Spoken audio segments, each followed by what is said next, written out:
On January 21st, 2020, Major Josh Cabo Gunderson was certified as the new F-22 demo team commander and pilot. From a kid who once dreamed of flying fighter jets, to now leading a team that travels all over the world, showcasing American air power, we sat down with Cabo to hear his story on how he got to where he is today. This is the Raptor Nation podcast.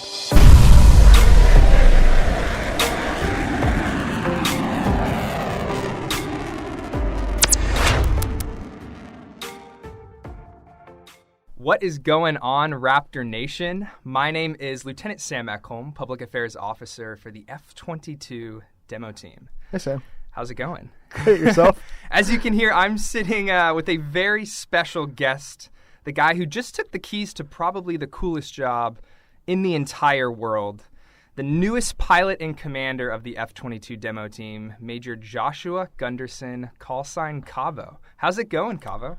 Not too bad. I mean, it's a pretty good day here at Langley, aside from the weather, but overall, it's been great. It's raining pretty hard, but we're nestled down in this room right here.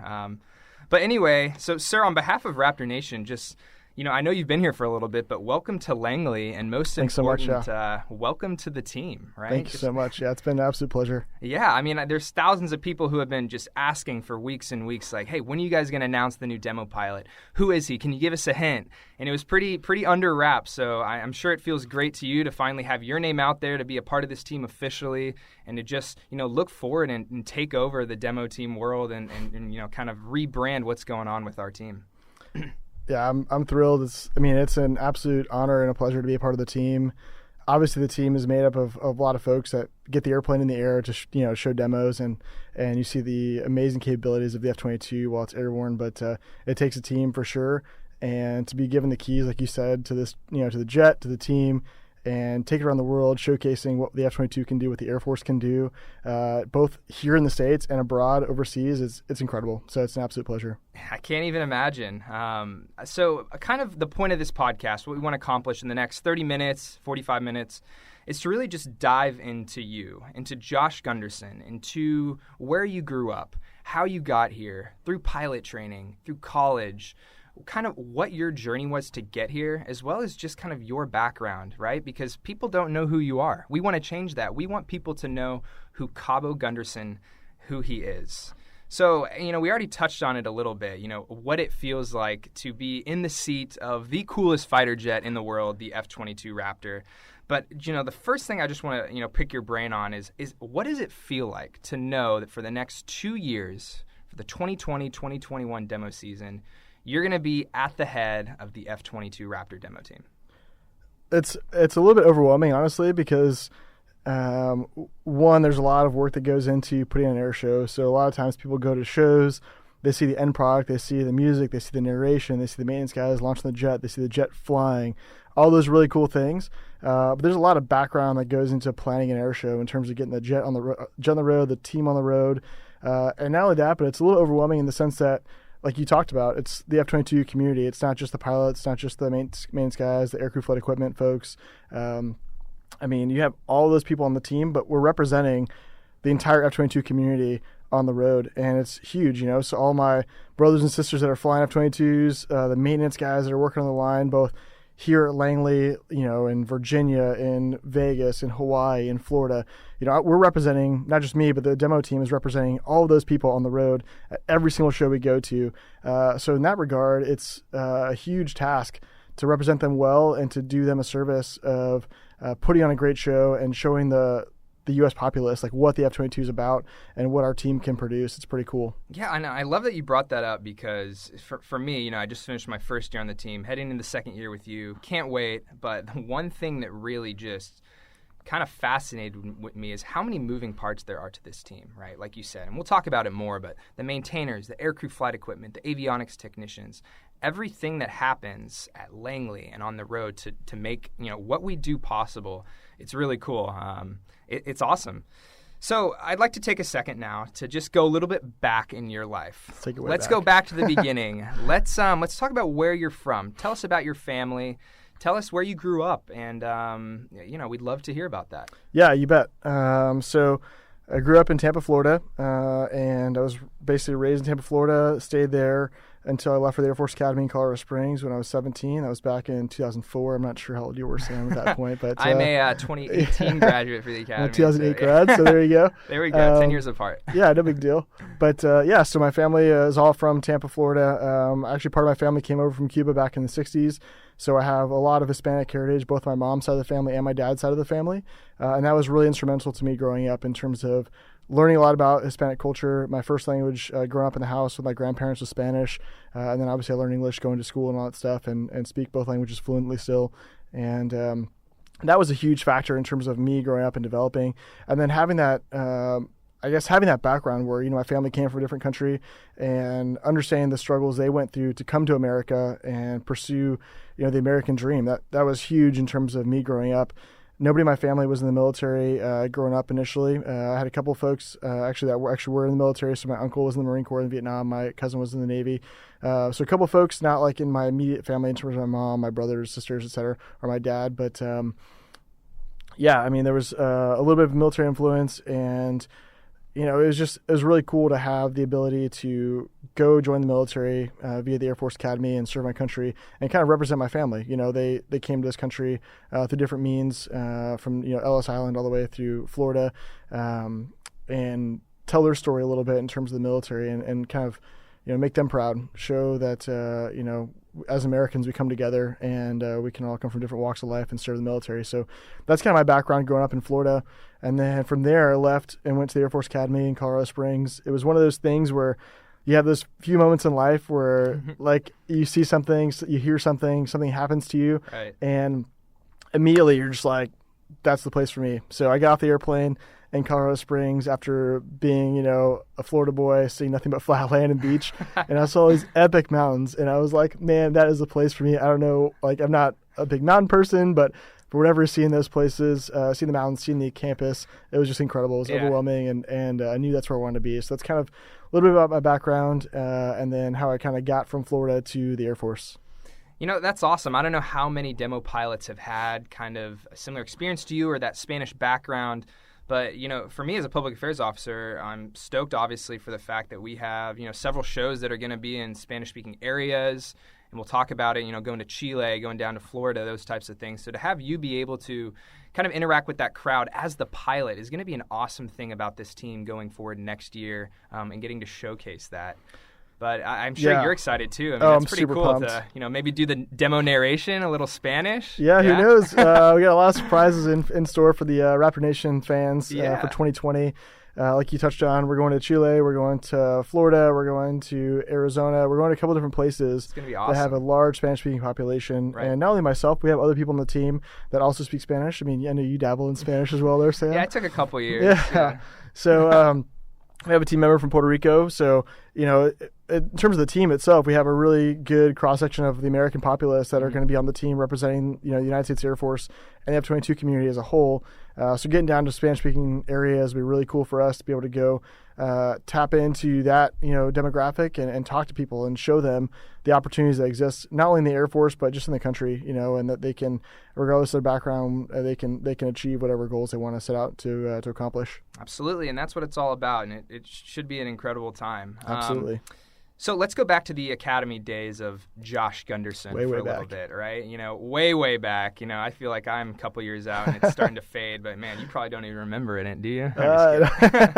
All right, let's talk about it because I know you were involved in some pretty cool things there. I know you did a semester exchange. I did, and I also know that you were on the soaring team while you were there. So maybe kind of that started the bug of aviation, or talk to us a little bit about that. Yeah. So in terms of the bug of aviation, I don't know where that started from. But from a young age, I knew I just wanted to fly airplanes. Knew I wanted to fly. Knew I wanted to fly airplanes. Yeah, it was very fortunate to be one of the people that kind of knows where their path is leading them at a young age. I know some people, it takes them a little longer to figure that out, and I was just blessed to know that from a young age. So going forward, I remember writing the Naval Academy and the Air Force Academy from a young age, like handwritten letters asking for information when I was probably a 10-year-old kid, Yeah. And I get these envelopes back with information. I was just ecstatic to see those things. I'd read them all from cover to cover and learn how I could apply to the academy and get in so I could be a fighter pilot in the military.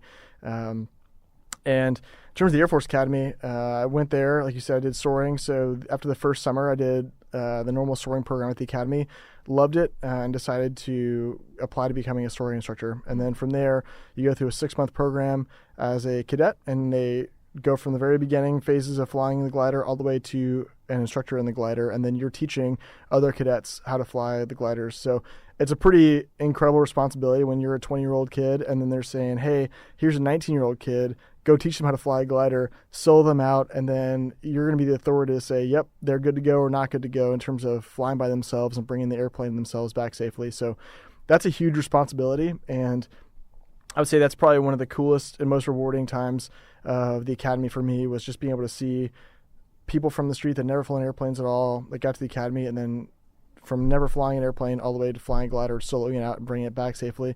It was just really rewarding. It was a really cool experience. So I really enjoyed that, and the experience and the people I met through that. I still have those friendships today, and it's awesome. The other thing you mentioned was the exchange to Spain. So part of being a Spanish speaker, I was able to go to the Spanish Air Force Academy for a 6-month exchange, which was incredible. I actually hosted a Spanish exchange student for 6 months at the Air Force Academy. We were roommates in Old Cadet Squadron 26. Awesome. Yeah, it was great. And so he lived with me for 6 months. And then what was really cool is that I got picked up for the exchange to go there. And we actually lived in Spain, in Valencia, for about a month, going to Spanish-speaking classes, et cetera. There were 4 of us that went there. And then we spent the rest of our semester at the Spanish Air Force Academy in San Javier, which is on the southeast coast of Spain. A lot different than the Air Force Academy, a lot more marching, a lot more, things like that. And it was really cool, though. So the friends that I made that were on exchange at the Air Force Academy, U.S. Air Force Academy, were still going to school at the Spanish Air Force Academy when I attended school there. So I got to meet them again, spend, a semester with them. So I knew them for about a year or so. And what's even crazier is that I went to pilot training in North Texas at Shepherd Air Force Base. Right. And that's the NJET program, so the Euro-NATO Joint Jet Pilot Training Program. And we have Spanish exchange pilots there as well. So they go through and they learn the basic fundamentals of flying aircraft there. And what was really crazy was that some of the cadets that were not only at the U.S. Air Force Academy, but also at the Spanish Air Force Academy, went back to Shepherd. And I got to know these people for years, which is crazy. So your roommate lived with you for 6 years at the academy. 6 months, yep. 6 months, at the academy.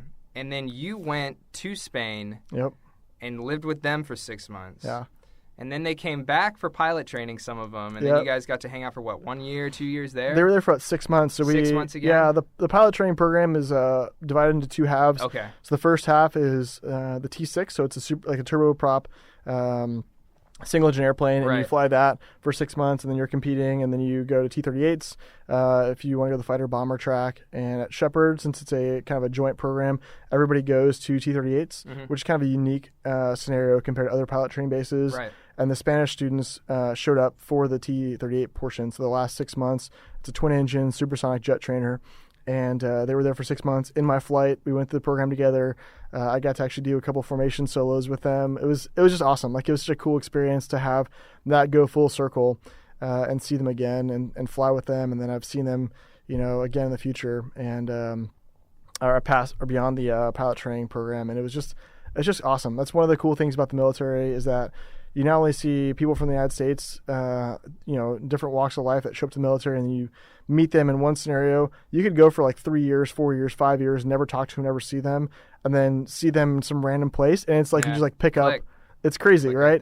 But not only that, but it's on an international scale now, which is really cool. Yeah, and that's one thing that's so cool about the airshow industry as well. It's the same thing, right? You'll go once a year and you'll be with a performer. Maybe it's every single, show they're coming, and you just click with them. And it's hey, you guys are doing the same thing, mission, love of aviation. And it's really cool to see that happen. And I know you've been around the air show industry a little bit, which we'll get to. But I know you just must be so excited to kind of be thrown back into that and kind of get to travel the world doing what I know you love to do. Pumped. So I know we just talked about pilot training. We talked about the academy.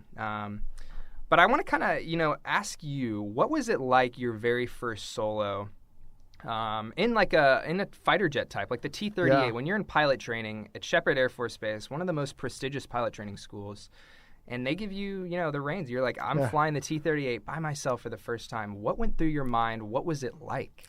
My first thought was probably don't screw this up. Right, yeah, that would be mine.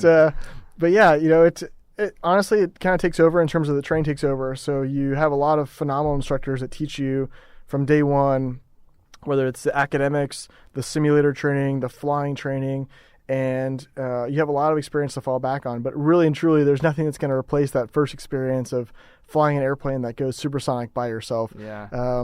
It's incredible. You have the adrenaline that's rushing, and you have like the nerves. It's like a good nervous because you've been trained properly and you have that training to fall back on. But there's still the fear of the unknown. You have in every other sortie, you have somebody sitting behind you that's going to be there in case something bad happens and you don't know how to handle it. They're like kind of the safety net for you. And there's that nervous energy, if you will, of like, man, this is the first time where there's no safety net. I'm out here by myself. The Air Force has given me the keys to this jet. Just you taking the jet out for a spin. And it's awesome. It's cool. Like I said, at least for me, kind of the blood gets pumping. You feel that like your heart up in your chest and your throat. And then you just put the throttles all the way up, push it up for takeoff, and off you go. And that feeling is incredible. So does that feeling, I mean, I'm sure it changes, but like even now when you get in the Raptor, are you still feeling similar emotions, those things in your chest, or is it kind of you're so used to it now that kind of goes away? I think some of those, the nervous emotions, I think kind of go away, at least for me. Okay. And we're really focused on doing our job. So whether that's, doing a local training mission, myself as an instructor pilot, going out there and teaching the young guys how to become better, become experts at their craft of flying the F-22, taking it to combat and doing what doing what the airplane's meant to do, whether it's training missions, whether it's combat missions, and, all the way through the demo. Everything we do is very well scripted, and we practice it. We spend a lot of hours behind the scenes preparing for those missions. So there is some nervous energy, if you will, if you do something for the very first time. But after that, a lot of it's just trying to do the best you possibly can. So for the demo, the training program takes a little while to get spun up to be the demo pilot because of all the maneuvers that are low altitude and low to the ground and in front of spectators. So the first couple times you do that, it's a little bit nervous. You're a little nervous, but honestly, I would say that after a while, you're so focused on just doing a really good job. And a previous demo pilot told me that, treat it like a round of golf, and just try to get the parameters, try to get the airspeeds, the altitudes, all those things as best as you possibly can. You're trying to get the lowest score you can on the hole. At each maneuver is a different hole, and you're trying to play that hole the best you can. So if you look at it in that context, you take some of the nervous energy out of it, and you're just trying to be meticulous with how you fly the airplane to make sure it's safe, make sure it looks good, make sure the crowd's excited about it, and make sure that the timing for the music, the narration, everything is synced up together to where you provide a polished and good-looking show for the crowd. All right, so Shepherd Air Force Base, Wichita Falls, Texas. We have Lieutenant Gunderson. You obviously went to drop night. You dropped the F-15. You didn't. I didn't. No, you didn't drop the F-15. No. Yeah. So, kind of funny story. For the way the assignments work out, you typically put down your dream list of what airplanes you want, your wish list. And there were no F-22s at the time. And from the time I was a little kid, I don't know what it was, but there was something magical about the F-15C. And I absolutely love that airplane. So I put it down as the number one choice. I put A-10s down as my second choice, mostly because they're both similar in different ways. So they're both single-role airplanes, the F-15 being an air superiority fighter, the A-10 being obviously a ground attack platform. That's the absolute king when it comes to close air support and supporting guys on the ground. But they're kind of niche airplanes. They do their own specific thing, and I really like that. I wanted to be really good at one specific thing. And on drop night, there were no F-15Cs available, so I had actually got an A-10 out of pilot training, which was incredible. I was super pumped to fly the A-10, and for like 3 to 4 months, I had an A-10 assignment. And, going through the training courses, I went through survival school up in Washington, and the entire time thinking I was going to fly A-10s. And a really close buddy of mine, who I still talk to all the time, is an A-10 guy, and we're like planning, hey, we're going to live in Tucson for the training course, all this other stuff. And it was kind of crazy. So on July 21st, the person that does the assignments comes up to me and says, hey, I've got these 2 guys that want A-10s, but all I have are 2 F-15s to give them. And I looked at him and I said, man, I'll take one of those, right? What all you got to do is just, all I was going to say is no, right? That's the worst case. Right. And the very next day on July 22nd, my birthday, he comes up to me and gives me a birthday card and says, hey, man, happy birthday. And I'm thinking as a lieutenant, I'm like, why is this lieutenant colonel coming up to me giving me a birthday card? That's kind of crazy, right? Yeah, that's insane. Who am I? And I opened it up, and it's got an Eagle driver patch in it. And he said, hey, congrats, man. You got your Eagle assignment. And he was a C model guy as well. I'll never forget that moment. It was really cool. I don't know if there's ever been a better birthday gift. You literally were gifted an F-15. Yeah, it was pretty what, awesome. 23rd, 24th birthday? I don't know. That's insane. I guess it was in 2010. July 22nd of 2010. That is an awesome story. See, I had no idea about that. There you go. Awesome. Okay, so you finally get the F-15C. You go to B course for that. Yep. And tell us where your first base was, how it was flying that jet. Yeah, I remember. So the B course, the basic course, the training course for the F-15 had shifted now from Tyndall Air Force Base in Florida up to Kingsley Field up in Oregon. That's run by the Air National Guard in Oregon. And I remember driving into Oregon. They were night flying that week, and I see these mountains. The sun's going down. I was like, "This is cool, very picturesque." And I look over at the field. I just want to drive by the field to see an eagle, up close, see it flying, and like I said, they're night flying, so I see like the anti-collision beacons going off. I see the night vision light strips on the airplane. I see them taking off max afterburner, so you see these massive, burner can lights in the back, and you're just like, this is super cool. You hear the noise, you feel like the car and the ground shaking from the afterburners. You're like, this is awesome. And what was really cool about Oregon was the fact that everybody there in the Air National Guard had thousands of hours in the F-15. So I remember at one point my third high aspect BFM ride, so basic fighter maneuvers like the dogfighting stuff that we would do, was against the highest time F-15C pilot in the Air Force at the time. Wow. So here I am, like with maybe 10 hours of flying the F-15, and here I am fighting against the highest, most experienced F-15 equivalent. It's crazy. So to learn from that caliber of instructor pilot was phenomenal. I learned a ton there and absolutely loved my experience with both the people, the location, and the airplane in Oregon. From there, I went to Kadena Air Base in Okinawa, Japan, and I was there for 3 years flying the F-15 and the 44th Fighter Squadron. And that was the coolest place ever to be a brand new lieutenant flying fighters. You're off in the small island in the Pacific. The squadron camaraderie, the morale, everything when you're overseas is just different than being in the States for sure, because you're on this island by yourself and you're kind of the only Americans around, so you kind of cling to those people around you. So the dynamic was great. And some of my best friends in the world are from that assignment, and I talk to them, all the time still. And it was just a really cool place to be. Beautiful island to fly around, and I got some really amazing opportunities to go on trips with the squadron, whether that was like Thailand, to Alaska, to Malaysia, to all these places, to the Middle East, and amazing memories, amazing people, and loved flying the F-15 out there for sure. So when did you, as an F-15 pilot, kind of start thinking, all right, there's a chance I could transition into the F-22? I don't know if that's what you wanted to do, if you love the F-15, if you were told to move to the Raptor. I can't imagine why anyone wouldn't want to do that move. But what was that like, that process? Yeah, so it was a normal assignment cycle. So every 3 years-ish, you'll get a different assignment, go somewhere different, and you fill out your dream sheet and you say, hey, I want to go here and fly this airplane, etc. So there are a couple opportunities at the time to move from F-15s to F-22s. And part of my time in Japan actually was living in Alaska, sitting alert. So we would sit alert and basically do 365-day, 24/7 ops with the F-15. I was there for about 4 months of it and just fell in love with Alaska. Got off, the airplane, saw the mountains, just like Colorado, where just like the Academy, it was just these epic mountains everywhere. You're by the ocean, you're by the mountains, you see snow. It was cool. With so much land that was untouched, and the flying there was incredible. So I knew that I wanted to live in Alaska at some point in my life because it just was overwhelming and how amazing that place was. The guy from Tampa, Florida. I know, right? Alaska. That's funny. Yeah, it's crazy. So part of it was location. I really believe that living places you want to live, especially with the military, you're going to travel every so often, so you have opportunities to live really cool places. And there was just some internal motivation, some some Alaska bug, if you will, that got into me, and I was like, I need to live in Alaska. So that was part of it, was just wanting to get to Alaska. And then the other part of it was, the F-22 is a newer airplane. It's, leaps and bounds ahead in terms of technology. A lot of people have asked me in the past, like, what are your thoughts on the F-15 versus the F-22? Right. And honestly, I love the F-15.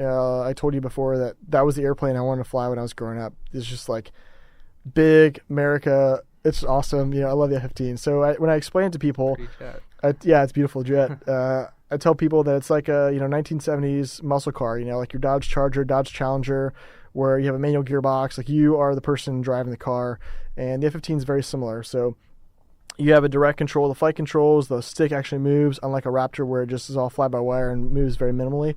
The F-15, you move the airplane, and I mean, holy cow, if you want to put the airplane out of control, it'd be like, all right, good luck, buddy. Like, hope it works out for you, But you have that sense of control of the airplane, and there's more of like a visceral, like I'm part of this machine flying, and it was really cool. It's a little more rudimentary than a Raptor, but still a very lethal and proven platform. Was the transition pretty easy? I'm sure you got awesome training from the Air Force, but like you said, to go from the F-15 to the F-22, how was just that process as a pilot? So I mean, going from the F-15, which, like I said, is a very capable fighter, right? Hands down. I mean, they're still making F-15s to this day that are modified.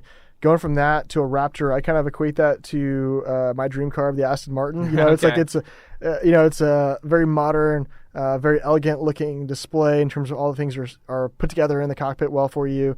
All the sensors are put together, so it gives you one very easy to understand display that's color coded, and it's a little bit cleaner in terms of the cockpit, and it's also performance wise a lot better than the Eagle because obviously it's it was built 30 years later. So in terms of technological advancements, we've had a big leap in technology with the F-22 and what it provides to the warfighter in the air and then supporting on the ground, or other airplanes like F-15s, F-16s, F-18s in the air. So in that regard, the airplane obviously is a more lethal platform, and flying the airplane, the mission sets are very similar. So there are a lot of mission sets that we carry that are common with the F-15 because we're both primarily air-to-air platforms. And, so all the things we do in terms of air-to-air combat, the mission sets are very similar. There are a couple nuanced ones that we do differently with the F-22 because of our ability to get into places that people can't see us. And those are a little different, but in terms of the air-to-air mindset, very similar. And understanding those mission sets well, I think the F-15 community, the instructor pilots there, the leadership there at Kadena, all the way going back to Oregon, trained me really well for transitioning to the F-22.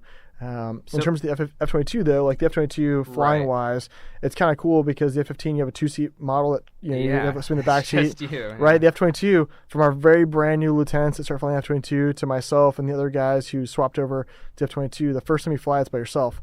And in comparison, the F-15, I got probably about 70 to 80 hours of flying time in the training course. Get comfortable, right? You get comfortable with it in the training course, and the F-22 transition course. I think I did about 11 rides.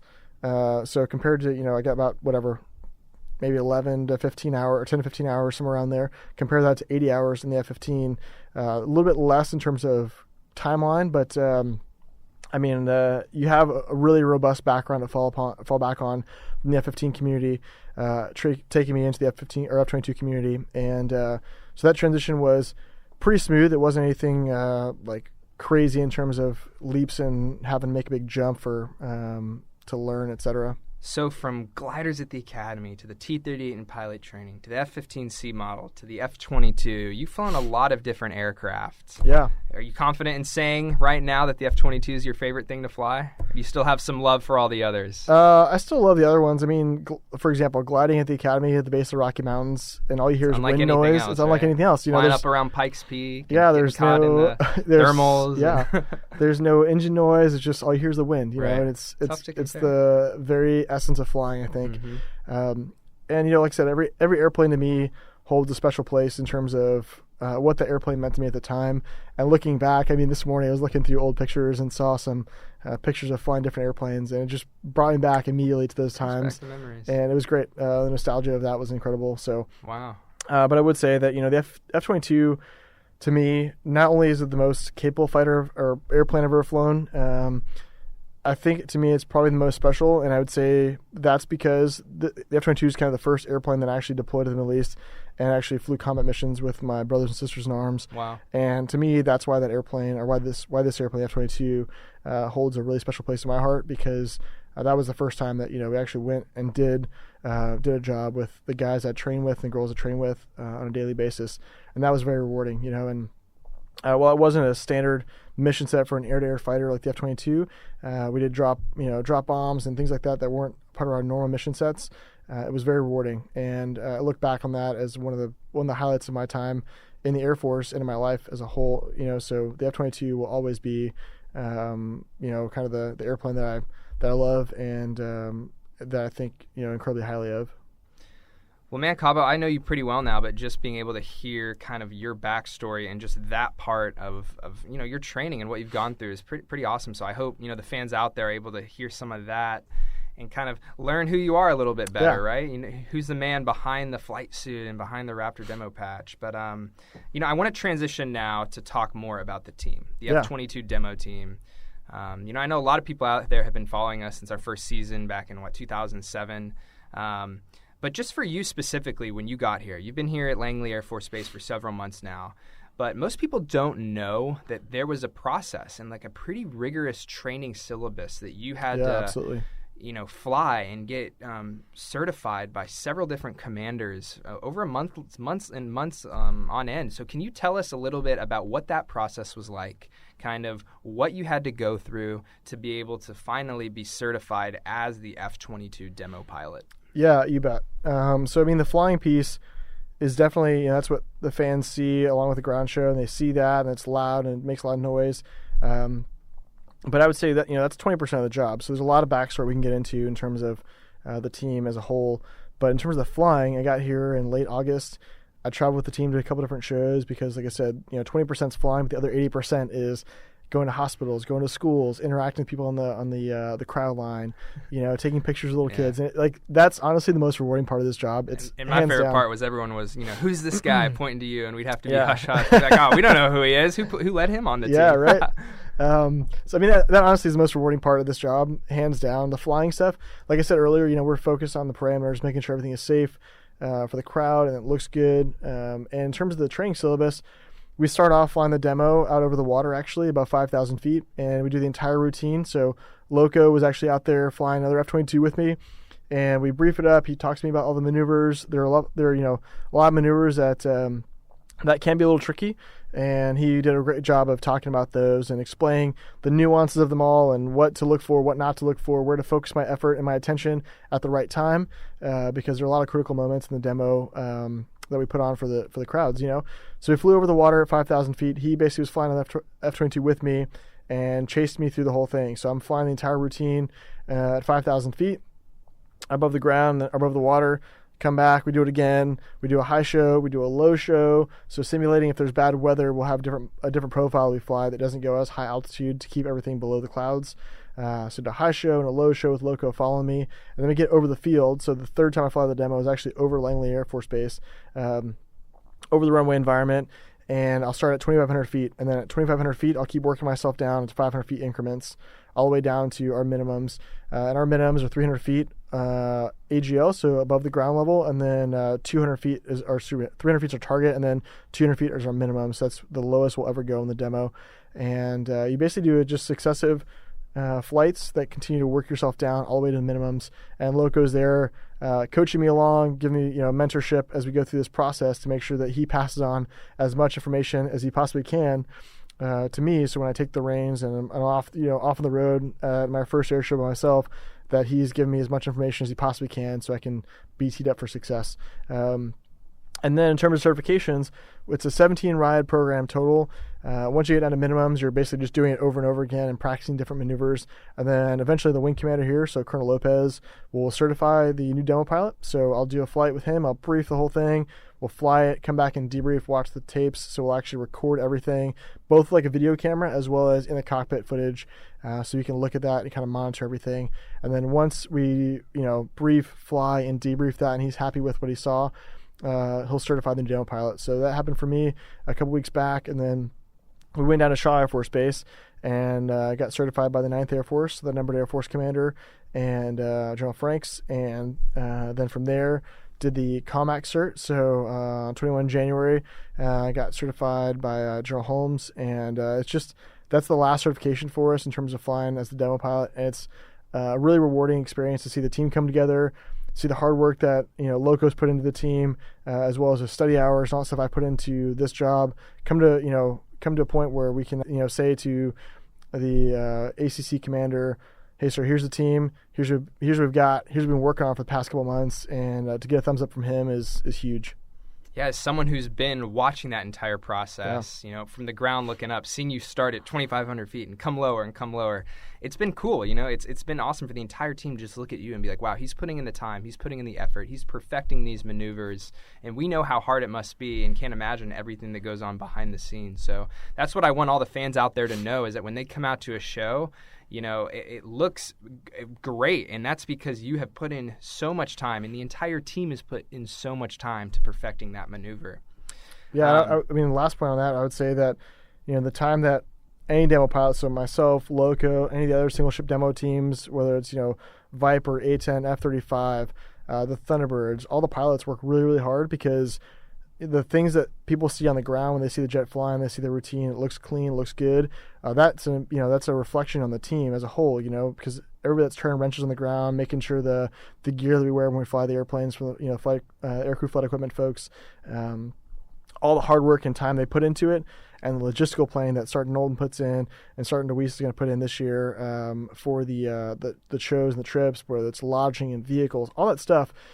People don't see that hard work that goes into it. So I kind of feel like it's a weight on my shoulders. I have to do a good job. I have to put the work in, because that's what people see. And if they see a really good show, it makes all the hard work that, everybody that's making the logistical stuff happen, it makes all that hard work worth it, and kind of makes it look good for the crowd, for sure. So it's my understanding that the demo profile, the maneuvers you fly, they're all combat maneuvers that you guys actually use, minus the tail slide maybe, or a few of them.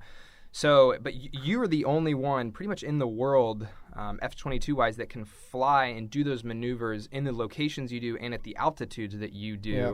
So how does that feel for you to kind of represent not only Raptor Nation, but your fellow pilots out there, and be able to just showcase this platform to so many people around the world in the way that you're able to do it?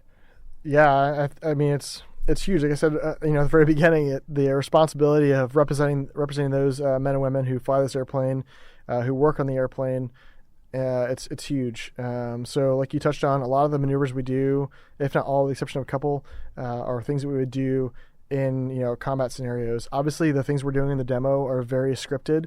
So in terms of the parameters and all that stuff, it's very scripted. But the general principle of all the things we do, whether it's the min radius turn where you're trying to outfight another aircraft out there, or whatever it happens to be, those are taken and represent what the F-22 can do in a very small sense. So the F-22 as a airplane and a weapon system, it's huge. And this is a fraction of what we can show in terms of maneuverability. There are a lot of things in terms of super cruise and the advanced avionics and the stealthy aspects of the airplane. You can kind of see it looks very clean in terms of lines, but there are a lot of things we can't show the crowds. So the small, subsection of what we can show them is maneuverability, and we take some maneuvers that we do in the air and kind of showcase them for the crowds. Doing them really low to the ground is kind of cool, because you can see the people on the ground, you can see them looking up at the aircraft, you can see people waving and all those things. It's neat, it's neat to be able to showcase that, and like I said, represent all the people that do this day in and day out. I'm very fortunate and blessed that I got the opportunity to do this job and travel with the F-22 around the world and around the country, showcasing those capabilities. But every show we do, every maneuver we do, is to represent those people that do this day in and day out, that aren't doing demos, that are flying combat sorties, that are flying training sorties, that are working on jets, that are loading and unloading munitions, that are inspecting our flight gear. Those are the people that we're trying to represent. So to me, doing this demo is way beyond just the maneuvers, way beyond just doing it low altitude. It represents those people, and that's what makes it special to me. So you officially are the F-22 demo pilot. Congratulations again to you, sir, for that. I'm just curious, what does your family think? When you told them, first when you were getting this job, yeah, I can't even imagine what family reunions are like for you as a fighter pilot walking into that. I'm sure everyone's a little intimidated, and I know I would be, but what do your family say? No, I'm just Josh when I go home. Oh, really? You're just Josh? Yep. All right. Yeah, it's awesome to go home, because obviously being in the military, like everybody else in the military, we sacrifice a lot of our time and effort, and a lot of that's away from home. A lot of that's away from our families, whether it's our deployments overseas, whether it's just being stationed somewhere outside of your home city. So going home is always special, and it's really cool to see them. And being able to go explain to them, like, hey, this is what I do with the airplane. It's neat. So they don't get the opportunity to see what I do with the airplane on a normal basis. So when I tell them, hey, this is what I do for a living, I can describe it. I can kind of show them pictures and videos, but they don't really get a full, picture of exactly what I do for a living. So the really neat thing about the demo job is they can see exactly what we do for a living. My full-time job is to be the F-22 demo pilot, and they can see that in person. They can see it at air shows. In fact, we're going to MacDill. So we got a list of amazing show locations this year, and I'm super thrilled to go to those shows. MacDill in Tampa, Florida is going to be a really cool show for me. It's actually one of the first shows in the season, and my family's going to be there to watch me fly at that show. And that's going to be really cool where they can actually see what I do for a living. So that's going to be awesome. Yeah, the Tampa show should be incredible. And just to draw it out a little bit, I mean, we've got an incredible schedule lined up. It's awesome. We're going to 3 international shows, Singapore, Santiago, Chile. We're going up to Canada as well, not to mention just an amazing array of locations here stateside as well that, our fans can catch us at any of these shows. But for you, I don't know if everyone's pieced this together, but our very first show of the season's actually going to be in Singapore. Yeah, it's huge. And you're flying that show, but little do people know, you've actually had experience flying an international show before. So talk to us about that a little bit. Yeah, I kind of just tripped, and fell into a good deal on that one. So you went to Australia? Yeah, I went to Australia, which is awesome. So I was very fortunate. I actually in 2017, got to support the F-22 demo team at the air show in Australia. So it's Avalon International Air Show in Melbourne, Australia. It's actually just outside of Melbourne in Geelong. And it's a huge international air show. We're talking 300,000 plus people that show up to this international air and trade show. So we were there for an exercise in Australia. We took jets down. The demo team used the jets for the air show, and then we took the jets back to Alaska, which is cool. That was kind of my first taste, my first glimpse in terms of the Australia Air Show. And then 2 years later, it just so happened that due to some scheduling conflicts, the F-22 demo team couldn't go back to Australia to fly the show, and they were asking for an F-22 demo there. And they asked Alaska because we're relatively close to Australia, and we'd gone there multiple times. So that whole experience was really cool. I just kind of tripped into a good deal, and they said, hey, Cabo, do you mind being the projo, the project officer, for getting the jets down there and flying in the air show? And I said, this is awesome. Of course, I'm trying to say, yes, sir, this sounds great.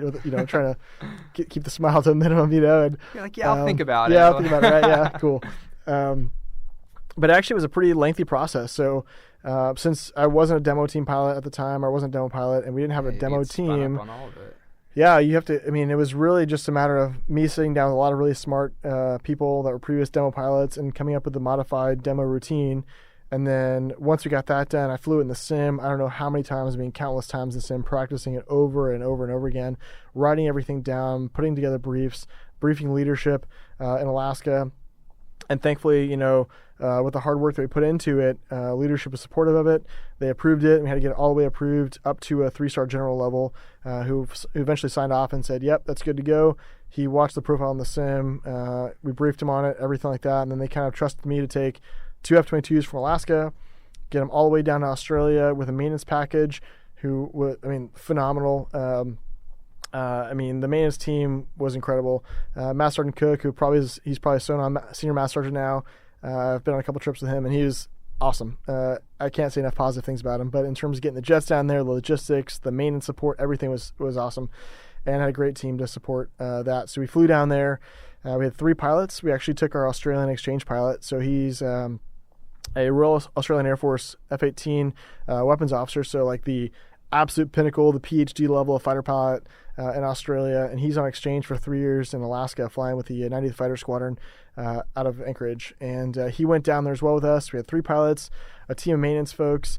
Went down there to the Avalon Air Show again, and then flew for 5-6 days. I think it was six different modified demos we flew down there. And then brought the jets back home to Alaska. So that was my first experience in flying, in front of a huge crowd, and it was really cool being able to talk to people, showcase the F-22 in a small way compared to what the ACC full F-22 demo profile is. And And that success with that trip, it went off without a hitch. Everybody was happy with it. Kind of led to more opportunities. So I actually flew that same modified demo up at Eielson Air Force Base at their air show. Then I flew the same modified demo at Elmendorf for the Third Wing's 100-year anniversary. So got a chance to fly that at a couple different locations. And it was kind of like a teaser, if you will, of getting into the demo world. And it was, in terms of experience, it was really helpful. And like I said, I've got nothing bad to say. It was just a great experience overall, and I really appreciate that leadership trusted me to take these jets, execute this plan that I briefed them on and kind of conceived with some help from other people, and showcase the Raptor community as a whole on an international scene. So. Well, Major Gunderson, sir, before we wrap it up, I just kind of want to ask a couple more final questions to you. First one is, what would you say to the kid who is listening right now, who, was you back when you were growing up, whether they, want to fly jets or want to be in the Air Force or want to be the demo pilot? What would you say to them, to the person hoping to be in your shoes? Yeah, I mean, there are a lot of things to say to that little kid, right? Because like you said, I was that little kid, and not to spoil it too much, but a little bit of backstory for us. We have a few things in mind. A couple ideas planned for the season. It's going to be awesome. We won't spoil it right now. But what I got to do when I was 11 years old was actually meet the F-15 demo pilot, and 12 years later I meet the same person. So without going into too many details at this point, it was that interaction with an F-15 demo pilot or a demo pilot at all was huge for me, because I was that little kid that was 11 years old with like the glimmer in his eye that wanted to fly airplanes. And meeting that pilot, him taking the time to talk to me was huge. So if I were, now that I'm actually in those shoes, which is an incredible honor and a privilege to do, I would definitely tell those kids that no matter what your goal is, if you want to be a pilot, you want to be a maintenance person, you want to be a dentist, a doctor, a lawyer, public affairs, like whatever your goal happens to be, I would tell them that don't let anything stop you from achieving your goals. I don't think that it's reasonable that every single little kid out there is going to be a fighter pilot, because some people just don't want to fly airplanes or whatever. So my message to those little kids are not to, do exactly what I've done. I just want to use this as a platform to show them that whatever your goals happen to be, you can achieve them. Like, don't let anybody or anything stop you from achieving your goals. Just work really hard. Listen to your parents, do well in school, keep friends that are good friends around you, keep your circle close, and just don't let anybody stop you from achieving your goals. Because at the end of the day, like when you get to the point where I'm at, where you're at, Sam, and we look back and say, man, we had an idea in our brain and we just kept going after it. There are always going to be people that say, no, you can't do this, you can't do that. And just don't listen to those people. Don't let any barriers stop you. Whatever barriers it happen to be, don't let them stop you. From a kid whose family didn't come from this country or wasn't born in this country, all the way to being the F-22 demo pilot. There are plenty of barriers that were there, and I just didn't let them stop me. There's no point in wasting your time on that stuff. Just stay positive and keep going forward. So final question I have for you is, a year from now, when you're just finishing our last show of the year, what is your goal? What would you like to say you accomplished? I would like to say that my goal, first and foremost, is that I would like to look back and say that I have empowered the team to do their job. That's ultimately my job as a demo team commander. Yes, being the demo team pilot is huge, but being the demo team commander, in my mind, carries way more weight than just flying the airplane. So I would like to look back and say I have empowered the team to do their jobs, whether it's the superintendent, the team chief, the maintenance team, you as a public affairs officer, the aircrew flight equipment folks. I want to look back and say, yep, I've given them the tools and cut them loose because you're all very, very capable people. And we'll look back and do that, because ultimately if the team succeeds, then we're going to do phenomenal things across the country, across the globe. And that's kind of my goal for the team, is to make sure I empower them to do really well. In terms of the demo team as a whole and what we provide to the U.S. populace and the global kind of community, I would like to make sure that we reach into those communities that have never seen the Air Force, never seen the military, and talk to those people, whether they're little kids or whether they're adults, because ultimately the U.S. military as a whole is instrumental in the Air Force or in the country and our successes as a country. So the more support we have from the U.S. populace, whether they join the military or don't, they could be contractors, they could join the military, whatever it happens to be, just so they know that we're approachable, we're people that they can talk to. We're not just some poster, we're not some face on a TV screen. Like, they can actually relate to us and know that these jobs, these opportunities the military provides are not these far off, unattainable goals. So reaching those communities, I think, is my goal for the season, for the demo team as a whole. Well, Major Gunderson, sir, thank you so much for taking the time to come in this morning and to really just give us a look kind of behind who you are, right? Oh, it's telling us it's time to go. Time to go. For those who can't see, our Raptor patch is falling off the wall here behind us. But I know I can't wait for the season to start, and a lot of people out there can't wait to see you, not only you, but the entire team. So we can't wait. I know we're both excited. Pumped. It's going to be an awesome year. Raptor Nation, we can't wait to see you out there. But until next time, we'll see you guys soon, and can't wait to head out for our first show. Sounds good. See you, Sam.